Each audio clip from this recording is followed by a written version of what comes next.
कि नोटा दबाने से कोई हल नहीं होता है। नोटा दबाने से सरकार तो किसी की बनेगी, उसका मतलब कुछ नहीं होगा।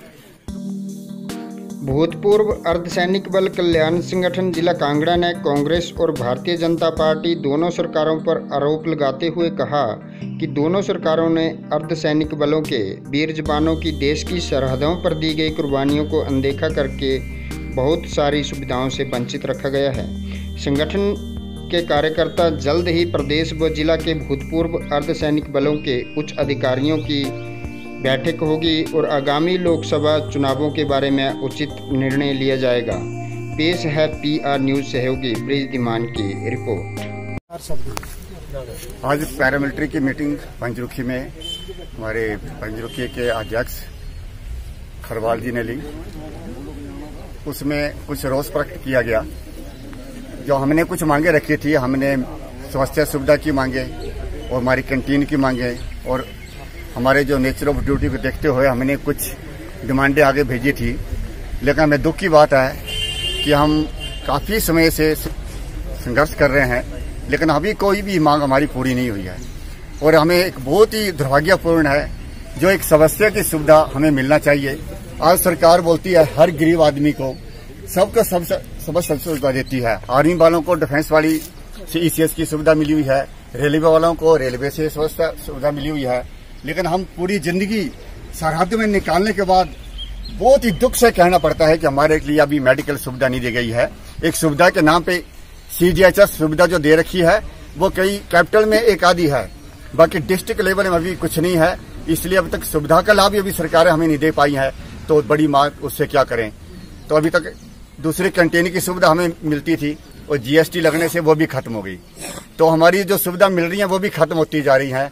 अभी असम राइफल की बात करो, असम राइफल को अभी CST की भी सुविधा मिल रही है और ECS जो आर्मी को सुविधा स्वास्थ्य सुविधा उनको मिल रही है, जो भी एक पैरामिलिट्री है। और हमारी पैरामिलिट्री सरहद में कितनी शहीदियां दे चुकी हैं। 71 की लड़ाई में मैंने कितनी शहीदियां दी है। अभी शौर्य दिवस मनाया गया 71 का। CRP ने कितने पाकिस्तान से लड़ाई करके उन शहीदों के लिए आज भी याद किया जाता है। तो बड़ी दुख की बात है कि पेंशन तक भी नहीं है। तो काफी हमने लड़ाई लड़ी, तो उन्होंने बोला जी जो शहीद हो गए उनको पेंशन तो मिल जाएगी। लेकिन मैं बात बताना चाहता हूं, अगर कोई शहीद हो गया ठीक, और उन्हें अभी उन्होंने उसके लिए पेंशन कर दी। ऐसे पेंशन नहीं है। जो पूरी नौकरी सरहद में दे के आया हो, तो अगर वो शहीद नहीं होता है, अगर मरता नहीं है, तो क्या उसको पेंशन नहीं मिलेगी? ये कौन सा कानून है? और अपने दिल में क्यों नहीं देखते हैं? हमारा संविधान क्या बोलता है? किसी के लिए कुछ कानून बना रखा है। तो हमारी सरकार से हमारी यही बात रखना चाहते हैं कि कम से कम हमारी नेचर ऑफ ड्यूटी को देखते हुए हमारे रूल रेगुलेशन जो बना रखे हैं, हमें एक सिविलियन से भी नीचे दर्जे पर रखा गया है। तो ये जरूर है कि हमारी पॉलिसी में जो बनाती है ये गवर्नमेंट बनाती है। हमारे लिए क्या पॉलिसी बनाई गई है ये गवर्नमेंट बनाती है। तो मैं चाहता हूँ हमारी पॉलिसी काम है, जो AC में बैठे हुए जो बनाते हैं उनको मालूम नहीं है कि पैरामिलिट्री क्या है। वो कभी सरहद में नहीं गए हैं। वो हमारे जितने भी जो बैठे हैं IAS हैं वो बनाते हैं। तो मैं उनसे रिक्वेस्ट करूंगा कि कम से कम एक बार पॉलिसी बनाने से जब इसमें चेंजेस लाई जाए और जाने से पहले हमारे सरहद में जाया जाए और हमारी जो श्रीनगर में हमारी जनता ड्यूटी कर देखा जाए उनको कैसे ड्यूटी कर रही है। लेकिन ऐसा नहीं होता है, वो इसी रूम में बैठ के बना देते हैं कि ये बहुत गलत हो रहा है। ये संविधान के हिसाब से बहुत गलत है। जो पूरी जिंदगी देश को देते हैं उनका तो साथ दे रहे हैं। अभी दुख की बात है, अभी बोलते हैं कोई देशद्रोह करता है। हमारा जो नेचर ऑफ ड्यूटी है, हमारे ब्लड में एक देश की रक्षा के लिए हम जीते हैं, उसके लिए हम मरते हैं। हमारे तिरंगे के लिए किसान में कोई गलत बोलता है हमें दुख होता है। लेकिन कई सरकारें हमारे तिरंगे को कई चलाते हैं, JNU में बोलते हैं कि देश के टुकड़े कर देंगे। उनकी सपोर्ट में तो सारे बोलते हैं, जब हमारी सपोर्ट की बात आती है तो कोई नहीं बोलता है।